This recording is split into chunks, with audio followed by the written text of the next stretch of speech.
Hi, guys, and welcome to another Tarot Outlook with me. And today we are pulling out our cards and looking at the astrology energy for the week of February 17th to the 23rd. So we know that this Sunday, February 16th, we are starting our Mercury retrograde in Pisces. Now, we will survive this, right? Because Mercury is always seen as negative, but there's also some positives. If the god of messages needs to take a break, then why can't we slow down a little bit as well? Now, because the retrograde is happening in Pisces, because we enter Pisces season Tuesday, February 18th, that's when the sun moves into the highly emotional Pisces. To survive this, it's just pretty much picking and choosing. Basically, if you know somebody's already highly sensitive, and let's say that you are entering a dispute with them, and it's the type of person that only sees things one way, this is definitely not the 3 weeks that you want to spend trying to explain your way to your views to them, because they're probably not going to get it, and it's just gonna cause unnecessary drama. So for crystals, definitely use your lab, use your black tourmaline, use your selenite, and remain grounded with either smoky or amethyst. So let's go ahead and take a look at the energy. Now for hair talk, very short, I buzzed and I bleached it last Sunday. It was amazing, very fast too, because when you buzz it, you have virgin hair left over. So it goes, when you bleach it, it turns white right away. And so I'm starting to realize this is a weekly thing. So right here, you could see my natural gray hair. And then around, you could kind of see the roots. But I've been asked if I'm going to let it grow. Right now, I say no. I'm not going to let it grow right now. Maybe in the future, right? So let's go ahead and take a look at the energy. And we start off with the Fool. So I love that we start off with the Fool, because the Fool energy is that one that guides us to want more. It's the one that guides us and says, what is it that I want? What is it that I need? A lot of times, like I've said, we are so ready for new beginnings, but what happens is that the unknown, the new energy, will kind of fill us up with fear, right? Because the ego wants to keep us in our safe zone. But if you've been planning something, it's time to go for it. Now, I don't recommend making any big compromises or big changes during a retrograde, but get on working on it. Turn that dream into a plan. Really do not allow your fear to intervene. The thing is not having to be fearless. That's not realistic, at least not in my age group, right? The thing about fear is embracing the fear, understanding why it's there, but still allowing yourself to work through that self-doubt and getting yourself where you want to be. Now, the second card that we're seeing is the Six of Cups. So it is a good week for you to share your knowledge with others.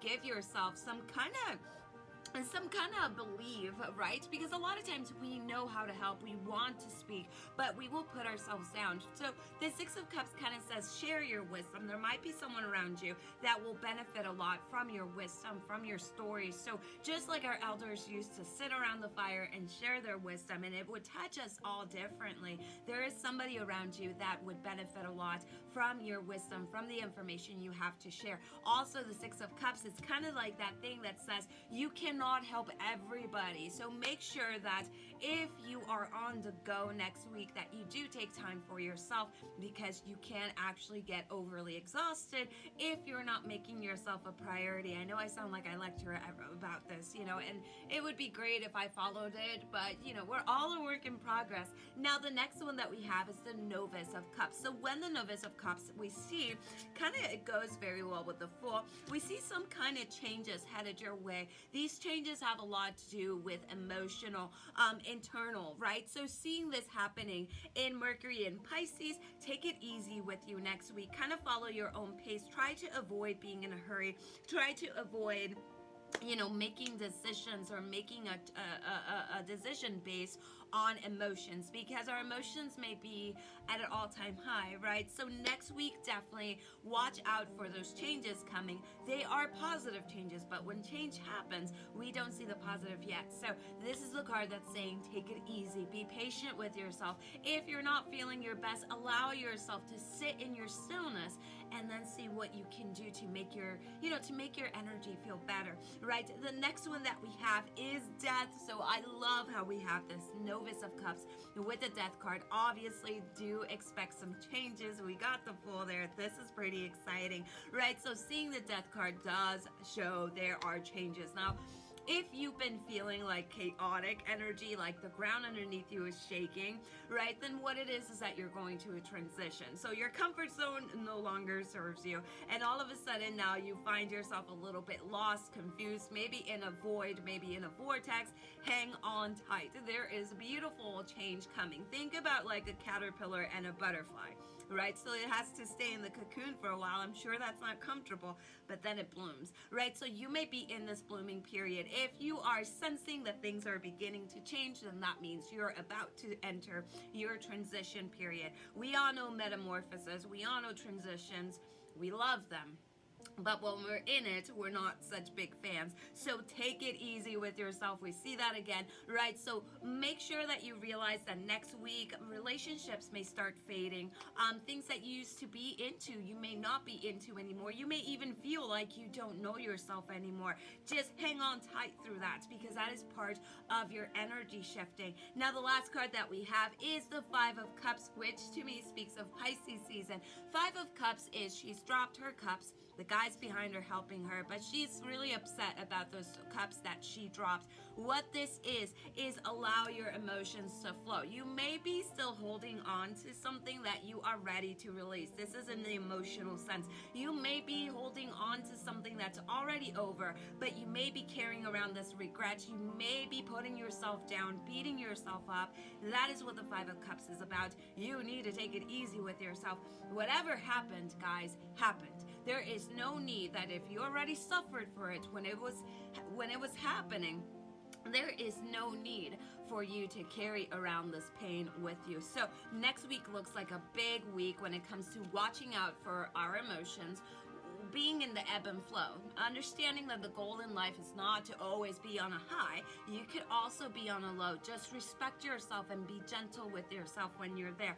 We see completely Mercury in retrograde and Pisces in the cards that we pulled out. Now, when we're talking about next week, we already know that Tuesday, February 18th, that's when the sun moves into the highly emotional sign of Pisces for the next month, right? So when we see Pisces, what we see here is a dual sign, right? With two different sides. Some Pisceans are tender-hearted souls with artistic and musical talents and a compassionate and romantic nature.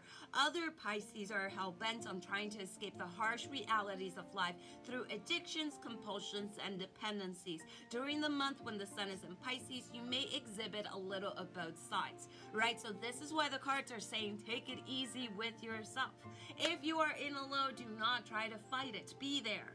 Right? And if you're in a high, do not make compulsive decisions because it's not going to work out, right? So when we see this, we also see the new moon on Sunday, February 23rd, which is a big day of this week. And watch out in the shop because we're going to be making those new moons in the ritual, those new moon candles and ritual fire out in the woods. I'm not going to post those till Friday because I'm paying attention to the weather.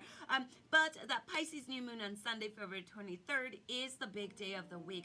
That new moon is the darkest and calmest point in February's lunar cycle, with all the right stuff for making a type of new beginning, because February's new moon has a double Sun, Moon, Blast, and Pisces energy. It offers a once-a-year chance to use your vision, your inspiration, and compassion to release old habits, addictions, or dependencies and begin a new regimen that will benefit your health and your spiritual well-being. So use wisely. The Pisces new moon can be the first step to the stairway of change. So as you can see, very potent energy. But basically what I want you guys to know is that we're ready. We're going to get through this. Every time we think we're not, we will. It's time to really go within yourself and take it easy. That is the vibe for next week. We are going to take it easy. We're not going to be beating ourselves up. If I'm ready to release, I'm going to release because I deserve to be free. I deserve to heal. I deserve to move on, right? Now, I hope that everybody here has an amazing week. I will see you all next weekend. Lots of love and light to you all, and blessed be. And before I go, remember that you can check out our shop I feel silly. But yes, you can check out our shop at www.lightwitchtarotshop.com. All readings for a limited time are $35, and I have 24 years of experience. They're all recorded like this, so you can watch them at any time. All pint candles are anywhere from $18 to $22 for a limited time only. And make sure you keep checking in, because our late spring summer workshops will be added in the next few weeks or so, and also our crystals. So now that we're done, I'll say it again. Lots of love and light to you all. I love you, and blessed be. Bye-bye.